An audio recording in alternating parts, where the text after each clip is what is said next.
ব্যবসার টাকাগুলো নেশা করে নষ্ট করতে চায়। আচ্ছা ম্যাডাম, এবার বুঝলাম যে আপনি টাকাগুলো কেন দেন নাই। অবশ্য আপনি ভালো কাজই করেছেন। আচ্ছা ঠিক আছে, চলুন যাই। আচ্ছা চলুন। ভাইয়া, হ্যাঁ আপনাকে ধন্যবাদ। আপনি আমার অনেক বড় একটা উপকার করেছেন। এই উপকারের কথা আমি কখনো ভুলবো না। আচ্ছা ম্যাডাম, সব কিছু বুঝলাম, কিন্তু একটা কথা বলেন তো, আপনার পাশে যে লোকটি ছিল ওইটা আপনার কি হয়? ওইটা ওইটা আমার হাজবেন্ড। আচ্ছা ম্যাডাম, ওইটা যদি আপনার হাজবেন্ড হয় তাহলে আপনি এই কাজটা কেন করলেন?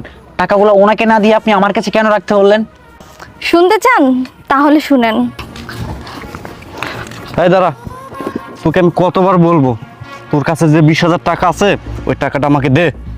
তোমাকে কতবার বলবো যে আমার কাছে কোনো টাকা নেই? এই তুই কি আমাকে বলদ পাইছিস? তুই আমাকে যা বুঝাবি আর আমি তাই বুঝবো। আমি স্পষ্ট নিজের কানে শুনেছি তুই আমার মার সাথে কথা বলতেছিলি হসপিটালে। আজকে তোর অফিস তুই শেষ